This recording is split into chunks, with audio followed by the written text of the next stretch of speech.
Hi everyone, welcome back to the channel Legalese. My name is Aarti and I hope you all are doing well.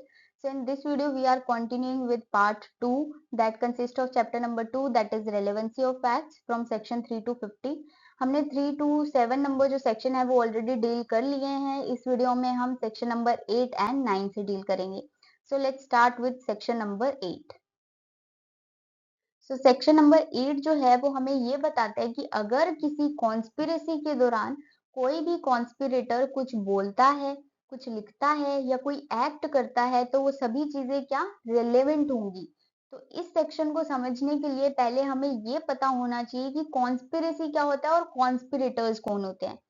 Conspiracy आपने बहुत बार बोला होगा कि ये तो इन लोगों की मिली भगत है. तो मतलब एक से ज्यादा लोग हैं तो ही तो मिली भगत हुई बहुत सारे लोगों की, वही कॉन्स्पिरेसी है. अब मान लो 4 लोग हैं, ए, बी, सी एंड डी. अब ये 4 लोगों ने मिलके एक प्लान बनाया कि हम तो ई को मार देंगे. तो ये जो 4 लोगों की मिली भगत है ई को मारने के लिए, वो ही कॉन्स्पिरेसी है. अब इन्होंने एक प्लान बनाया. ए ने बताया कि तुम्हें कहाँ जाना है, कौन सी शॉप से तुम्हें गन लेनी है और कैसे मर्डर करना है और कैसे वहां से फरार होना है. ए ने सारी चीजें ये बताई. बी जो है उसने कहा ठीक है मैं शॉप से जाके गन लेके आऊंगा. सी ने बोला तुम गन लाके मुझे दे देना, मैं उसका मर्डर कर दूंगा, मैं उसे मार दूंगा. डी ने बोला ठीक है मैं कार लेके खड़ा रहूंगा, तुम उसे गोली मारना और भाग के गाड़ी में बैठ जाना, मैं तुम्हें वहां से ले जाऊंगा. तो ये 4 लोग इन्वॉल्व हो गए इसमें. एक से ज्यादा लोग हैं. अब इनका इंटेंशन क्या है, ई को मारना. तो कॉमन इंटेंशन है चारों का. तो यही होता है कॉन्स्पिरेसी.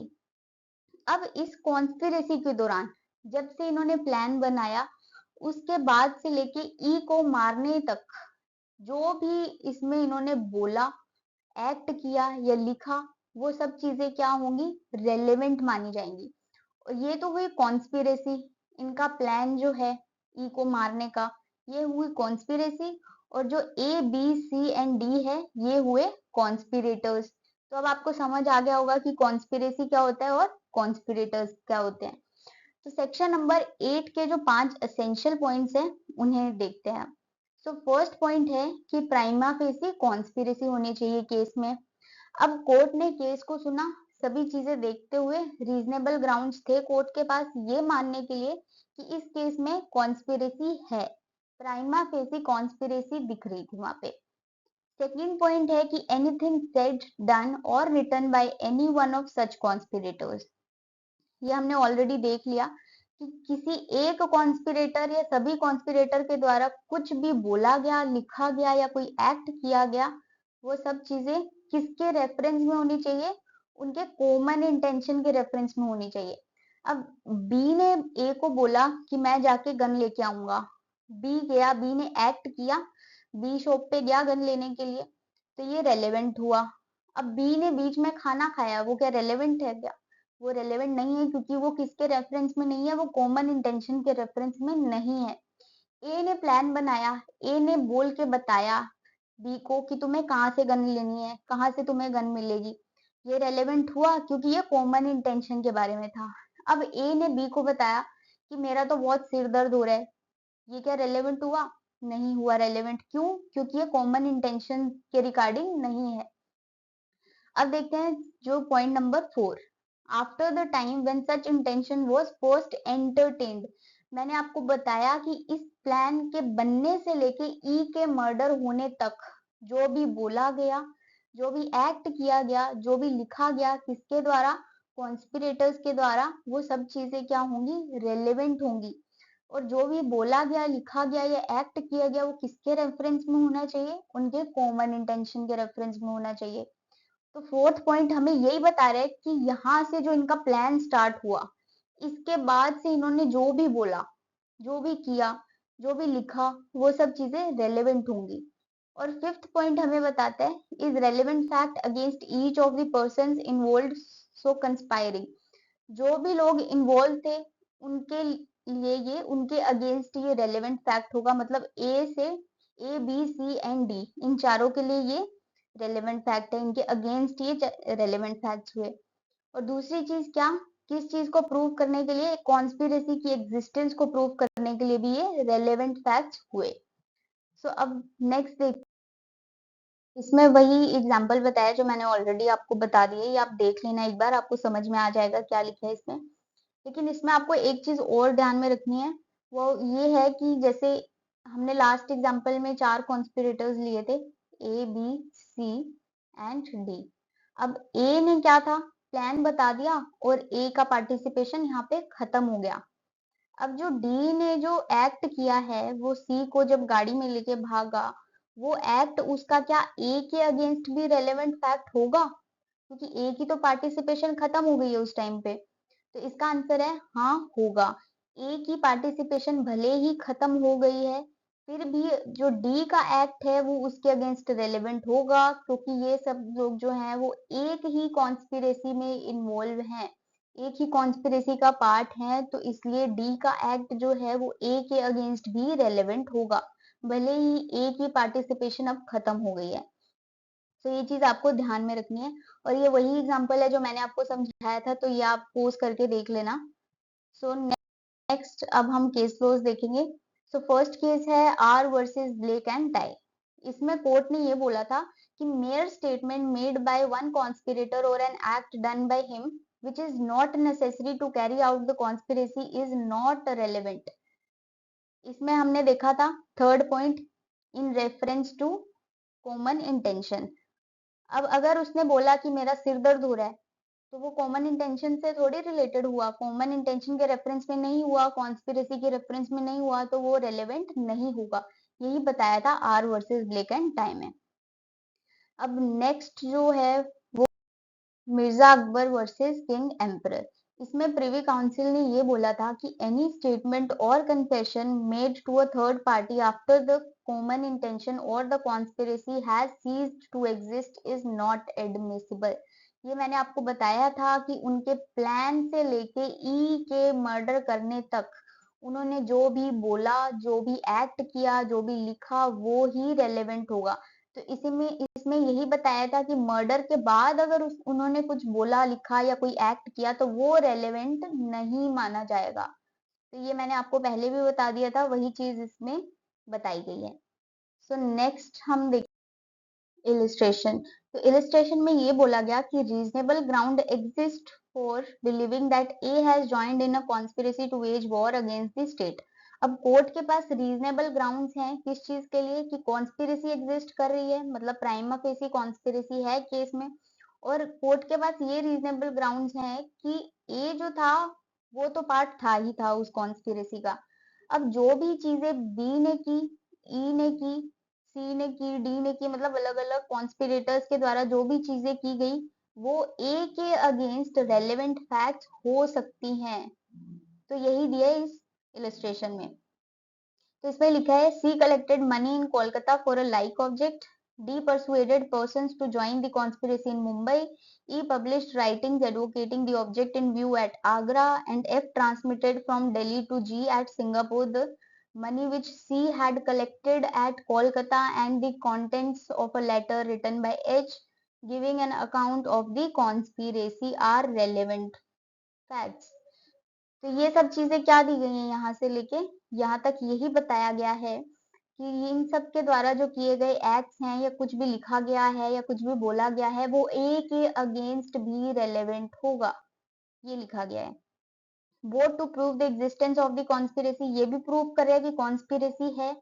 और दूसरी चीज क्या प्रूव कर रहे हैं कि ए भी कंप्लाई कर रहा था उस कॉन्स्पिरेसी में, ये चीज बताई गई है। Although he may have been ignorant of all of them, ए हालांकि मैंने आपको बताया कि ए ने उसको क्या करा, प्लान बताया और उसके बाद उसकी पार्टिसिपेशन खत्म हो गई, तो भी उसके अगेंस्ट वो जो चीजें बोली गई हैं, लिखी गई हैं या एक्ट किया गया है वो रेलेवेंट होंगी, भले ही उसकी पार्टिसिपेशन नहीं है, लेकिन वो कॉन्स्पिरेसी में अगर इन्वॉल्व है तो वो उसके अगेंस्ट रेलेवेंट फैक्ट्स माने जाएंगे। And although the persons by whom they were done were strangers to him, हो सकता है कि जो कॉन्स्पिरेटर्स है कॉन्स्पिरेसी में वो एक दूसरे के स्ट्रेंजर्स हो, वो एक दूसरे को नहीं जानते हो, ये भी पॉसिबल हो सकता है, फिर भी ए के अगेंस्ट वो रेलेवेंट फैक्ट्स माने जाएंगे। And although it may have taken place before he joined the conspiracy और आफ्टर ही लेफ्ट इट। तो वही पार्टिसिपेशन की बात आई कि ए ने जब कॉन्स्पिरेसी में, अब ए का पार्ट जब खत्म हो गया, उसके बाद भले ही डी ने एक्ट किया है, फिर भी वो चीज रेलिवेंट मानी जाएगी ए के अगेंस्ट। सो यही इलस्ट्रेशन में बताया गया है। ये जो आपने एसेंशियल एलिमेंट्स पढ़े थे, उसी को अगर पढ़ोगे तो आपको इलस्ट्रेशन समझ आ जाएगी। सो नेक्स्ट हम देखेंगे सेक्शन नंबर 9। सेक्शन नंबर 9 जो है वो एक तरह का रेजिडरी सेक्शन है। ये हमें ये बताता है कि जो रेलेवेंट फैक्ट्स है उनको छोड़ के उनके अलावा वो फैक्ट्स भी रेलेवेंट है जो इनकंसिस्टेंट है। तो चलिए देखते हैं इसमें क्या बताया गया। Facts not otherwise relevant are relevant. Facts वैसे तो रेलेवेंट नहीं है, लेकिन वो क्यों रेलेवेंट है? उनकी इनकंसिस्टेंसी के कारण। किसके साथ इनकंसिस्टेंसी है उनकी? फैक्ट इन इशू के साथ या रेलेवेंट फैक्ट्स के साथ। तो फर्स्ट पॉइंट हमें यही बताया है, if they are inconsistent with, किसके साथ इनकंसिस्टेंट है? फैक्ट इन इशू के साथ या रेलेवेंट फैक्ट्स के साथ। अब फैक्ट इन इशू क्या आया कि क्या ए ने बी को मारा है, क्या ए ने बी का मर्डर किया है, ये फैक्ट इन इशू आया। अब ए ने बोला कि जिस दिन बी का मर्डर हुआ उस दिन मैं तो यहाँ पे था ही नहीं, मैं तो उस दिन कनाडा में था। तो ये चीज क्या होगी? इनकंसिस्टेंट होगी। किसके? फैक्ट्स इन इशू के इनकंसिस्टेंट हुई, तो इसलिए इस चीज को रेलेवेंट माना गया। तो यही होता है इसका मतलब। और सेकंड चीज क्या लिखी है? इफ बाय देमसेल्व्स और in connection with other fact they make the existence और non existence of any fact in issue और रेलेवेंट फैक्ट्स हाईली प्रोबेबल और इम्प्रोबेबल। तो जो फैक्ट्स खुद या किसी और फैक्ट से कनेक्ट करके किसी फैक्ट इन इशू या रेलेवेंट फैक्ट की एग्जिस्टेंस या नॉन एग्जिस्टेंस को हाईली प्रोबेबल बनाते हैं या इम्प्रोबेबल बनाते हैं, वो सभी रेलेवेंट होंगे। इसमें एक एग्जांपल लेते हैं। मान लीजिए एक रूम में 4 लोग हैं, 1 2 3 एंड 4। इसमें से जो 4 नंबर का पर्सन है उसका मर्डर हो गया, उसे मार दिया गया। अब इस रूम में जो फर्स्ट और सेकंड पर्सन है, जो फर्स्ट है वो सीनियर सिटीजन है, उनकी एज 80 के अराउंड है, तो वो फिजिकली इनकेपेबल है कि वो 4 नंबर के व्यक्ति को मार सके। और जो 2 नंबर का व्यक्ति है वो एक माइनर है, वो एक 5 साल का बच्चा है, तो वो क्या मार सकता है 4 नंबर के व्यक्ति को? नहीं मार सकता। जो ये 4 नंबर का व्यक्ति है वो 30 साल का है, और जो ये 3 नंबर का व्यक्ति है ये 28 साल का है मान लो। तो अब ये चीज तो पता चल गई कि ए और बी, मतलब फर्स्ट और सेकंड नंबर के जो व्यक्ति हैं वो तो 4 नंबर के व्यक्ति को मार ही नहीं सकते, क्योंकि वो इनकेपेबल है उसे मारने के लिए। तो सीधा सीधा शक किस पे जाएगा? 3 पे जाएगा। तो इन दोनों के इस चीज का मानना कि ये दोनों तो नहीं मार सकते, ये 3 के ऊपर शक डाल रहे सारा, तो ये हाईली प्रोबेबल कर रहे हैं किस चीज को? कि 3 नंबर का जो व्यक्ति है उसी ने ही मर्डर कोज किया होगा। तो इसका मतलब यही है। तो अब सेक्शन 9 सबसेक्शन 1, इसमें क्या बोला गया? Facts are relevant because they can not coexist with any fact in issue और रेलेवेंट फैक्ट्स। तो वो सभी फैक्ट्स रेलेवेंट है जो किसी फैक्ट इन इशू या रेलेवेंट फैक्ट के साथ को एग्जिस्ट नहीं करते हैं, तो वो रेलेवेंट होंगे। और प्रोफेसर विगमोर ने इसमें 5 क्लासेस ऑफ केसेस हमें बताए हैं। प्ली ऑफ एलिबाई जो है वो इन सब में से ज्यादा इंपॉर्टेंट है। ये इस पे बहुत बार क्वेश्चन आ भी चुका है एग्जाम में, तो इसे आप अच्छे से पढ़ेंगे, इस पे आप स्टार बना लो। और एलिबाई का मतलब होता है समवेयर एल्स। अब फैक्ट इन इशू आया कि क्या ए ने बी को मारा है, क्या ए ने बी का मर्डर किया है। ए ने बोला मैं तो यहाँ था ही नहीं जब बी का मर्डर हुआ, मैं तो कनाडा में था, तो ये कैसे पॉसिबल हो सकता है कि मैं ए को मार दूं। तो यही हुआ प्ली ऑफ एलिबाई। इसमें सबसे बड़ा एग्जाम्पल जो आप याद रख सकते हैं और आपको याद रह भी जाएगा वो है दृश्यम मूवी का। दृश्यम मूवी में क्या हुआ था? अजय देवगन ने प्ली ऑफ एलिबाई ही ली थी। उसने बोला था मैं तो जब ऑफेंस हुआ, जब उसका मर्डर किया, मैं तो यहाँ पे था ही नहीं, मैं भी नहीं था और मेरी फैमिली भी नहीं थी, तो हम उसका मर्डर कैसे कर सकते हैं। तो यही हुआ plea of alibi. Second case जो है वो है non access of husband to show illegitimacy of the child. तो अगर हस्बैंड बोलता है कि मैं तो 2 साल से अपनी बीवी से मिला ही नहीं, तो कैसे पॉसिबल हो सकता है कि जिस बच्चे को मेरी वाइफ ने अभी 2 दिन पहले जन्म दिया है कि वो मेरा लेजिटिमेट चाइल्ड कैसे हो सकता है? तो ये भी केस इसमें आ जाएगा। थर्ड पॉइंट आता है यहाँ पे, commission of an offence by a third person. अब इस केस में जो हमने ए और बी का एग्जांपल लिया है, इस केस में मान लो ये प्रूव हो जाता है कि बी का मर्डर तो ई ने किया है, तो ए अपने आप ऑटोमेटिकली ही इनोसेंट प्रूव हो जाएगा। तो ये पॉइंट 3 में आ जाएगा। फोर्थ में दिया self इन्फ्लिक्शन of any kind of harm. अगर किसी ने सुसाइड किया है, तो जिस पर्सन पे इल्जाम लग रहा है, जिसको अक्यूज्ड माना जा रहा है, वो तो अपने आप ही इनोसेंट प्रूफ हो जाएगा। कि अगर बी ने सुसाइड ही किया है तो कोई कैसे उसका मर्डरर हो सकता है? बी तो खुद का ही मर्डरर हुआ, बी ने तो खुद को ही मारा है, तो ए या ई कैसे उसके अक्यूज्ड हो सकते हैं? ये हुआ फोर्थ पॉइंट। फिफ्थ पॉइंट का मतलब हुआ survival of an alleged dead person. अब बी के मर्डर का केस जो है वो चल रहा है ए पे। अब बी जो है उसको किसी दूसरे शहर में देखा गया, तो बी का जिंदा होना ही सबसे बड़ा प्रूफ है कि ए ने बी का मर्डर नहीं किया। मर्डर का मतलब ही होता है कि बी को मार दिया, लेकिन बी जिंदा है तो ए कैसे एक्यूज्ड हो सकता है उसके मर्डर का? तो ये केस इसमें आ जाएगा। तो ये 5 केसेस आपको याद रखने हैं, जिसमें से मोस्ट इंपोर्टेंट है प्ली ऑफ एलिबाई। बहुत बार एग्जाम्स में आया भी है, तो इसे आप अच्छे से पढ़ेंगे, याद रखेंगे। इसे हम आगे थोड़ा और डिटेल में भी पढ़ेंगे। सो नेक्स्ट देखते हैं सेक्शन नंबर 9 सबसेक्शन 2।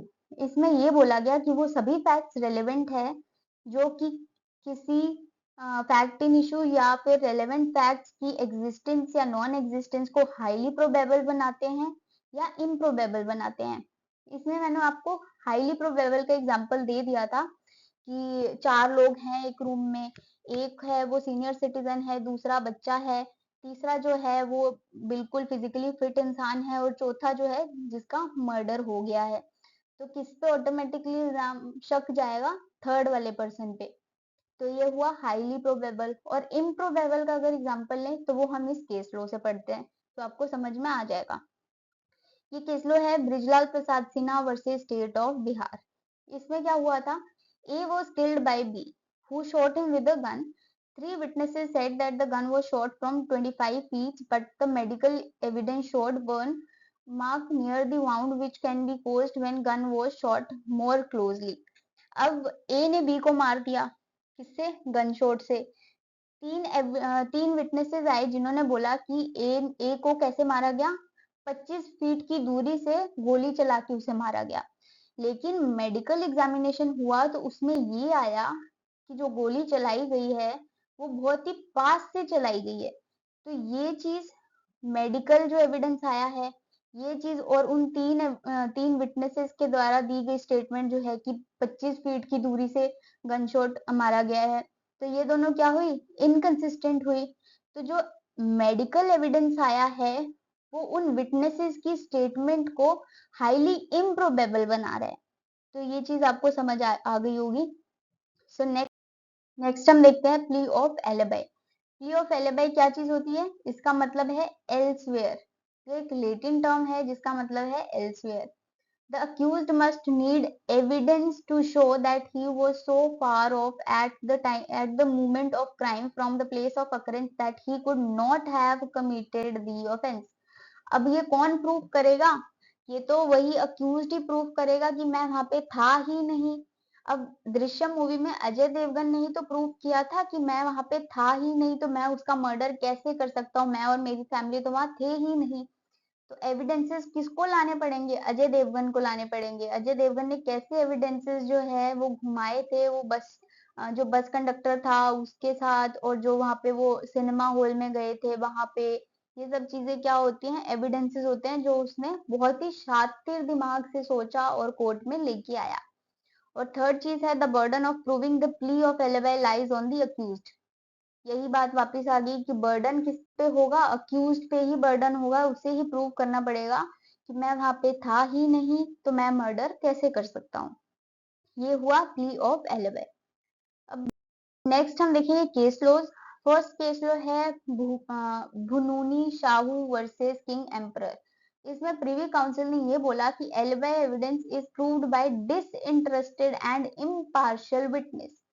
इसमें बोला गया कि जो डिसइंटरेस्टेड पर्सन है या इम्पार्शियल पर्सन है उसे ही आप विटनेस बना के लेके आओ एलिबाई के केस में, क्योंकि वो क्या होते हैं, ग्रेटर एविडेंशियरी वैल्यू होल्ड करता है। अब मान लीजिए अजय देवगन जो था वो बस कंडक्टर को लेके गया, क्या वो उसकी जान पहचान का था? नहीं। क्या वो उसका रिलेटिव था? नहीं। वो उसको कोई इंटरेस्ट ही नहीं था उस कंडक्टर को, तो उसे लेके गया, वो एक डिसइंटरेस्टेड और इम्पार्शियल विटनेस माना गया। और वहीं पे उसने एक सिनेमा हॉल का जो वहां पे वर्कर था उसको वो साथ में लेके गया, तो वो भी एक तरह से डिसइंटरेस्टेड और इम्पार्शियल विटनेस हुआ। तो इसी में यही बोला गया है। और नेक्स्ट केस लो है state of Maharashtra versus Narasimha Rao. इसमें बोला कि plea of alibi must be proved with absolute certainty. पूरे अच्छे से प्रूव करना पड़ेगा, कोई भी पॉसिबिलिटी नहीं होनी चाहिए उसकी प्रेजेंस की वहां पे। Court says plea of alibi must be proved with absolute certainty so as to completely exclude the possibility of presence of accused at the place of crime। ये बोला गया इस केस में। So thank you. ये class हमारी यहीं पे खत्म होती है। यहाँ तक हमने सेक्शन नंबर 9 तक कंप्लीट कर लिए हैं। सो आपको सेक्शन 9 तक अगर कोई भी डाउट है किसी भी तरह का तो आप कमेंट सेक्शन में पूछ सकते हो, मैं आपको रिप्लाई कर दूंगी या नेक्स्ट क्लास में हम उसे डील कर लेंगे। सो नेक्स्ट क्लास में हम आगे के सेक्शन के साथ डील करेंगे। So stay connected to this channel. और अगर आपको ये वीडियो अच्छी लगी तो आप इस वीडियो को लाइक कीजिए और सब्सक्राइब कीजिए और शेयर कीजिए। Thank you.